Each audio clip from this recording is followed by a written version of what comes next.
This may motivate me and give Shannon motivation to buy like a nice Garmin watch so we can drop waypoints, because we got lost a minute ago. Hey guys, it's Kyle and Shannon again. We're out here at the land. It's kind of a gloomy day. It's like 50 degrees here, beginning of January. Yeah. And windy. And it's just not nice out here. It's not great, but that's okay. At least it's not 15 degrees. Today we have some plans. We've been putting off doing this for a minute, but we do have a sponsorship from a camera company, and they've got all sorts of different kind of cameras. They've got solar panels for them, blah, blah, blah, all that stuff. Our primary concern over time has been if we're back there, doing anything on that part of the land and somebody comes up the driveway, we have no idea. And I don't like that. In fact, it's happened before with our neighbor. Turned out to be fine, everything was good. But it'd be really nice if we could get like a notification or be able to kind of watch our backs, basically. We don't want anybody sneaking up on us. No, yeah. And we're gonna have a gate down the road, but all this stuff takes time, of course, we gotta go in order. So a little bit quicker, easier way to address it right now is get a couple cameras up. They were sent to us. So like I said, it's sponsored. We don't really know the quality yet. I have watched some videos online about them, and so far people have enjoyed them. But yeah, we want to put one right up here at the top of the driveway. It's facing down toward the entry to the driveway so that obviously we can see any traffic coming up the road. It's really the only access to the property. Yeah. We've pretty much evaluated everything else, and if somebody's coming on it from a different angle, we got bigger issues and we'll need to address that differently. But yeah, we want to be able to see. Basically, we just want to know if we're not able to keep an eye on things, something's got our back and something's going to notify us. So up here at the top of the driveway, we have a tree. He's kind of the leaner over the driveway. We're not 100% sure how long we're going to keep him around. He's kind of at risk for coming down and making for the bad start of a day where we have to move it and cut it before we go. But anyway, that's where we're going to put the one camera. I'll show you that right here. Looking at this guy. He kind of leans, like I said, over the driveway. He does have leaves in the spring and summertime, so we can't go too terribly high, but that's where we want to put him for now. We've looked at a bunch of different angles, thought it through, have multiple options, but I really think that's the best one for getting us an alert if somebody's coming down. So we're gonna get those unboxed. We got some SIM cards for them. They are the ones that you gotta pay for cell data or whatever. That way if we're at home and somebody's out here, we can also see it.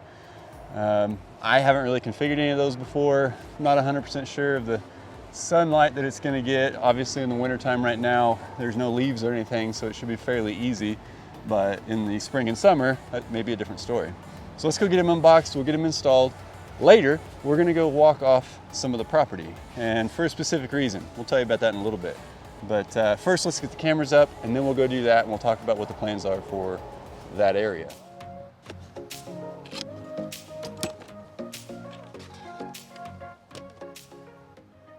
So this is the Reolink Go plus Reolink solar panel. So in the package comes a camera. They knew that we were outdoors, so they gave us this sweet little camo sheath thing. It's better than nothing, so it's not a bright white just sticking out. We'll see how well that works. It's got the battery. That'll go directly in the back of the camera. We did pick up a SIM card. It is T-Mobile, and I believe that's the only carrier that they work with. So the SIM card goes inside the camera body. Battery will go in there. There's different mounting hardware for the camera and the solar panel. Got a couple little templates to tell you where to screw in the mounting brackets. So we'll get all this put together, and then we'll go over there to the tree. And I think we're just gonna screw it right into the tree. I don't have any lumber. We may eventually put it into some lumber, screw the lumber into the tree or attach it somehow. But yeah, we're gonna get it up there. So the setup's pretty simple. Shannon went and picked up the SIM card this week. SIM card was already activated. We didn't really have to do anything. Put that in the camera body underneath the cover, put the battery in, starts the power on, screw the cap on, and a couple flashy lights. The instructions are pretty straightforward. They tell you to get the app. I've got the app. Basically, you sign in, you create an account. There's a QR code on the camera itself. You scan the QR code, it adds the device here, walks you through a little setup, set a password, give it a name, good to go. So we'll see how well that works. Everything paired up just fine. There's some error messages and things that it could do, but it didn't do them. So follow the instructions. Read the instructions. It always helps. So I'm totally just wasting data here, but see if I can show you this. That's the camera. That's me on the camera. I'm not sure if our camera will pick up the camera picking up me. I don't know all that stuff. But yeah, it's supposed to be 1080p. It's not 4K. It tells you, I don't know if you can see it on my app, but it tells you how much data you're using, how much data you've used. I don't really know where to look. But yeah, that's what it looks like. And apparently it'll notify us whenever there's activity. I think I can get that screen a little bigger. I think I can export that stuff, but pretty sweet. I'm excited to get this thing up. So we'll get the hardware installed, get it up in the tree, and then once it's all said and done, I'll show you what this looks like when we're not standing here holding the camera. We've got the mounting bracket for the camera set up on this side of the tree, and it's facing down the driveway. But I think because of the foliage that we're gonna have here in the spring and the summer, I'm gonna put the solar panel on this side, because we got a bigger gap up in the trees in the sky. So as the sun comes up in the east over here but sets this direction, we'll be able to get more sun on the solar panel on this side of the tree. So I'm gonna get the bracket up for the solar panel, and then we should be good to screw everything in, get her going. We'll find out.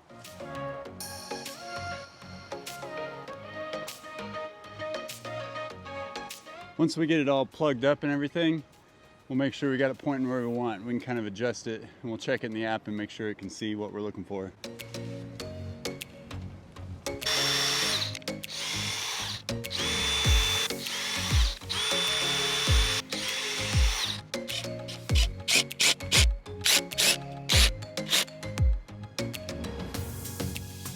All right, we have successfully installed the camera, and I don't know if you're gonna be able to see it from there or not. We got a whole shot of the driveway and should be picking up just fine. We're gonna set the sensitivity on the PIR sensor as high as possible. That way it reaches out to at least like 10 meters or something like that, about 33 feet. But yeah, I think this is gonna accomplish what we want. And the way that it's positioned, because it has that like camouflage sheath on it, it actually covers the white mount behind it. I don't love that it has white mounting hardware, but Shannon and I may get some spray paint or something, come back out and paint that up just so it's not as noticeable. We ran the cable around the back side of the tree to the solar panel, so you really can't see that from this way. It's not the most secure, but for someone to come get it, they'd either have to come on the property from this direction to stay out of the view of the camera, but should be fine, hopefully, we'll see. So over time, we'll see how the notifications work. I'm really excited about this because a lot of times Shannon and I'll be working back there. We hear what sounds like something going on up here, and we got to run around, check, make sure everything's okay, our tools in the truck are safe, and all that good stuff. So this should give us a little bit more security, or a little more sense of security while we're back there, so that we know something's got our back. We're excited about it. So the one we just installed is the Reolink Go Reolink solar panel. That is a fixed aimed camera. So however you set that one up, wherever it's pointing, that's where it's pointing until you come manually move it. The other one that we have is the Reolink Go PT Reolink solar panel. But it actually has tilt, pan, and zoom built in, so it has a little more flexibility as far as us being able to control it remotely. But let's go up here, and we're gonna go through and find any trees that we wanna keep. We mentioned in our last video that I met with a guy, he's gonna come do some work. Well, some of that work is clearing some of this land up here where we know we want to build some buildings, or at least have a place that, you know, we can maneuver around and kind of expand what we're wanting to do with the land in the future. He's got some other things he's going to do we're not going to mention today, but Shannon and I will take you up there. We did bring my 100-foot tape. I don't have a wheel. My mom, actually, growing up, did a lot of general contracting. So I lived in a bunch of houses. We'd build it, we'd live in it for a year, we'd sell it. And through that process, they learned when they built on some land that my dad especially hates having tree limbs over the house. He said, you know, he wants to touch as few trees as possible on the land, but over time he's just learned that when you're going to build, if you're going to put a house or a dwelling of any sort, it'll stain the roof, things will come down on the roof, it's not good for the building obviously, and he's got to clean gutters out. So I'm kind of following their wisdom and experiences over the years, and Shannon and I have decided that we're going to go ahead and let somebody else do some of the clearing. Now, fun part, I think I might get to play a little bit. The guy's totally cool and going to let me learn how to do it. He's going to teach me, so stay tuned for that. But today, we're just going to plan out where he's going to trim.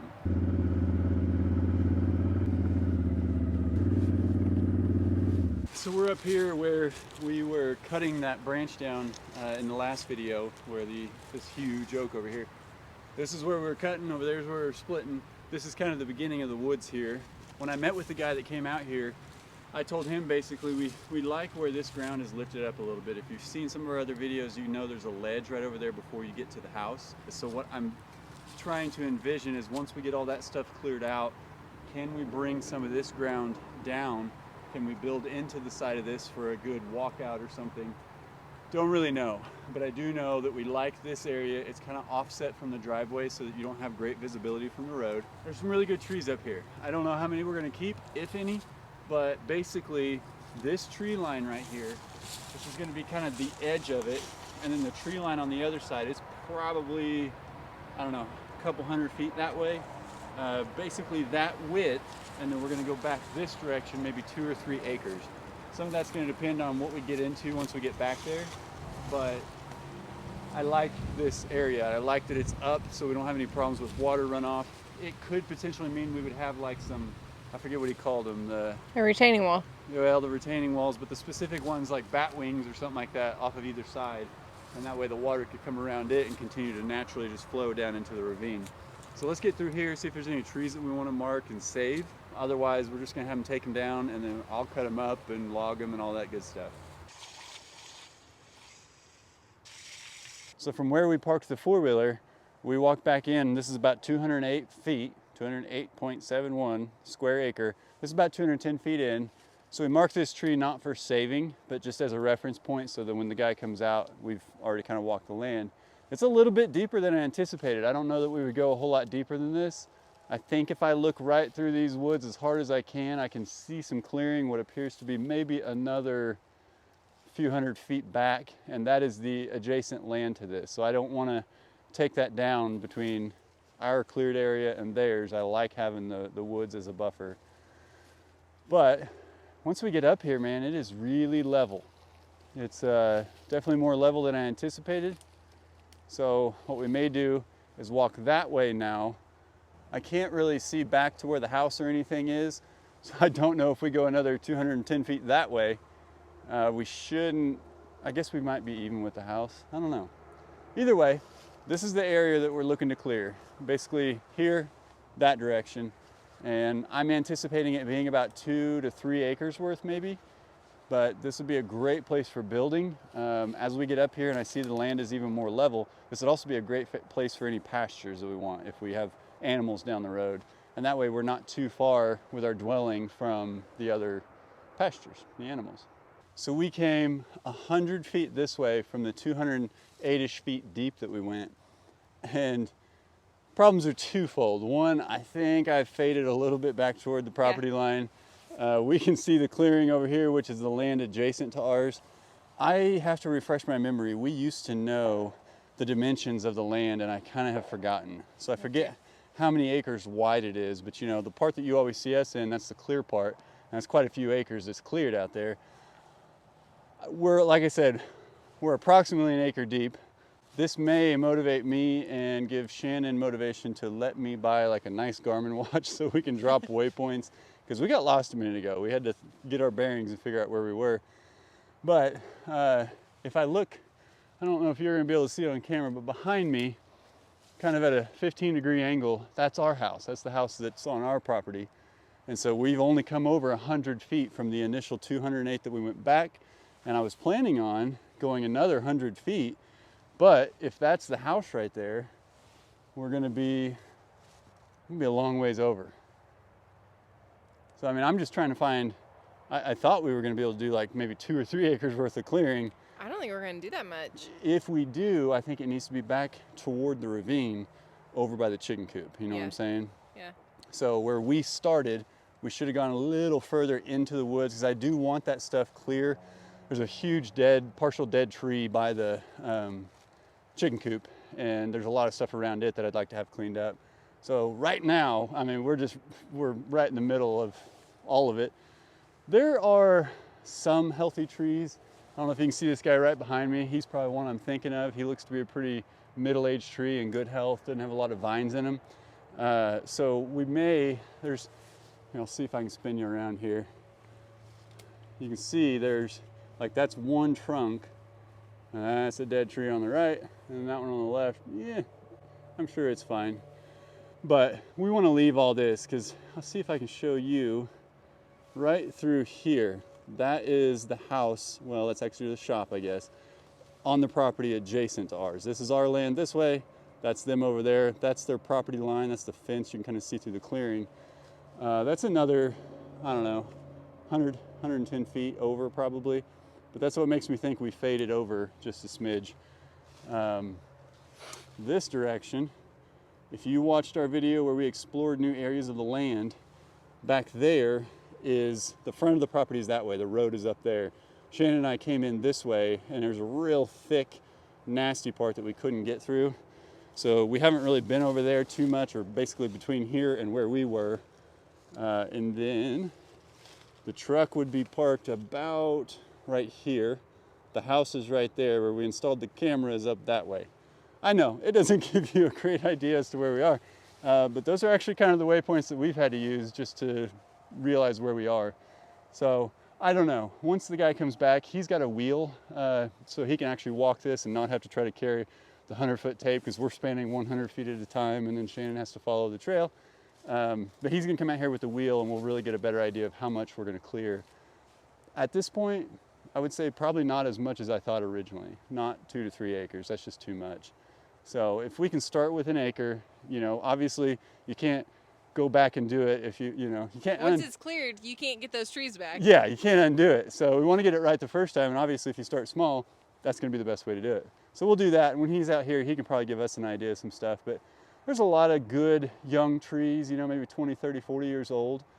There's still a lot of trees I want to keep out here. Yeah. I mean, there's still some big ones. Yeah, and I really like the ones that are really like straight up and down. They've got smaller branches coming off of them. As we look a little further back, there's some bigger oaks back there. I definitely want to keep those. I want to stay away from those. I want to keep those on the property. I really like the old, tall, big, thick trees. I just don't want them around our buildings. So we're gonna figure out which way we're gonna go.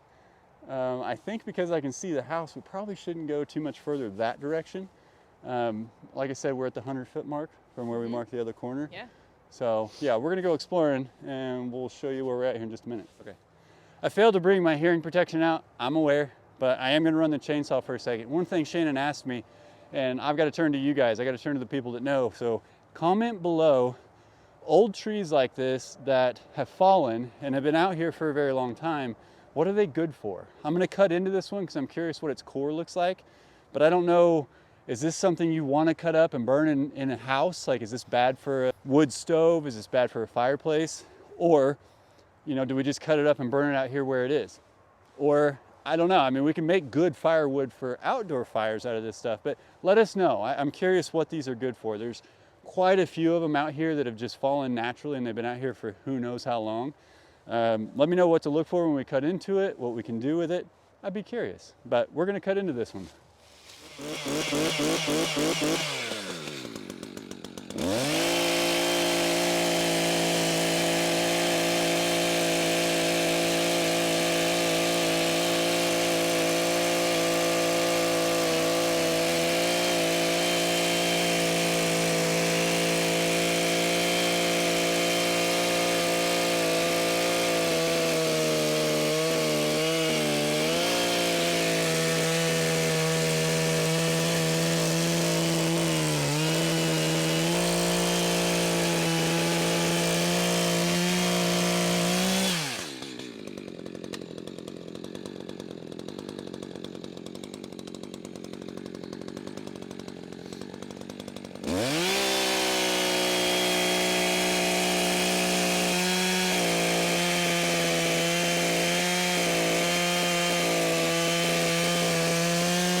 Could feel it pinching down on the chain. I don't have another chainsaw out here, so I don't want to get it stuck.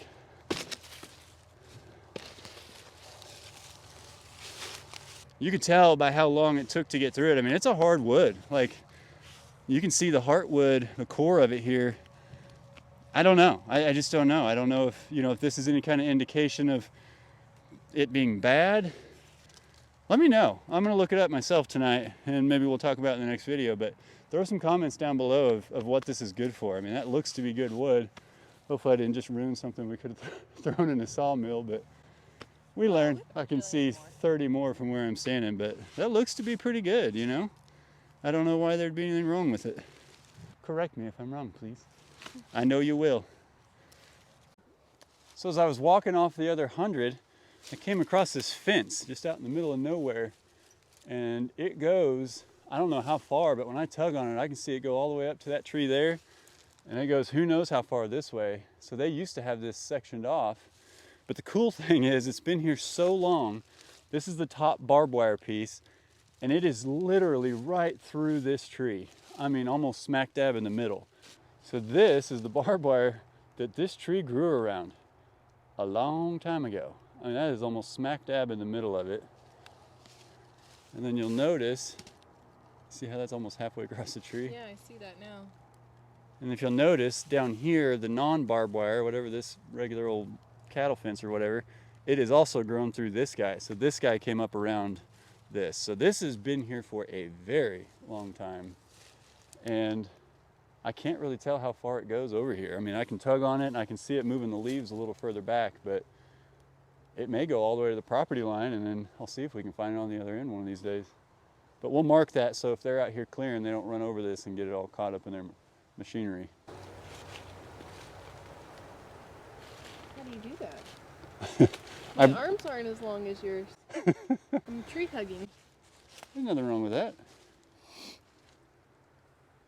You're just getting to know all the trees on the land. I like it because we don't have any trees at home. Well, you got a whole 20 acres of them now. So I'm excited about that. So I know it's really hard for you guys to know exactly, obviously, where we are, especially once we cut out and come back. But this just about completes, about 8 feet that way, this completes the 1 acre that we walked off. So we've now come in and then we turned and we're at the other corner. And from where I'm standing, I can see my truck and where the trailer and everything is, which is about 100-ish feet in front of the house. Just past it is the well house.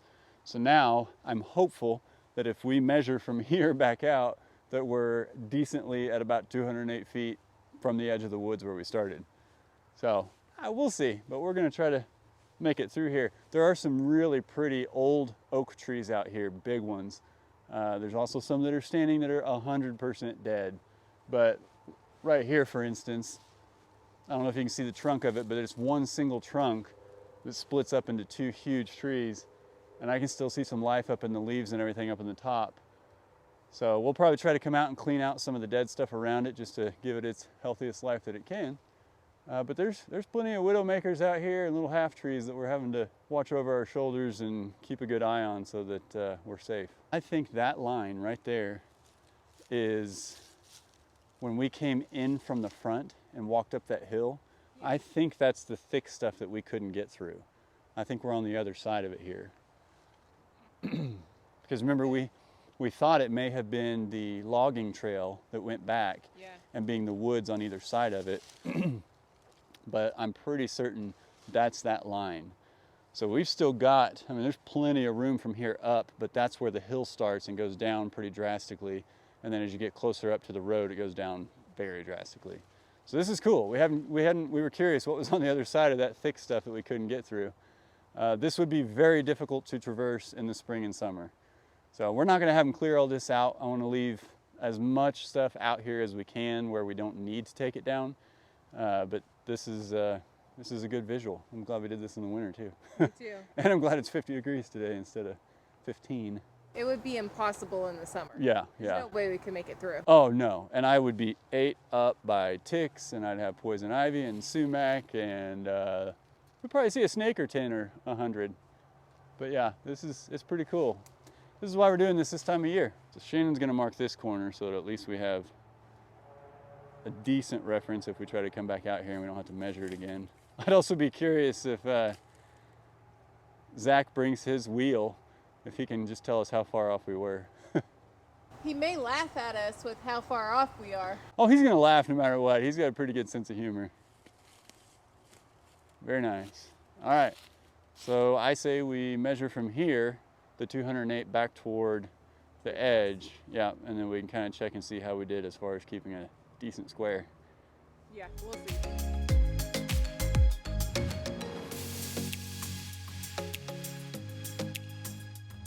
Just to give an idea how big this tree is,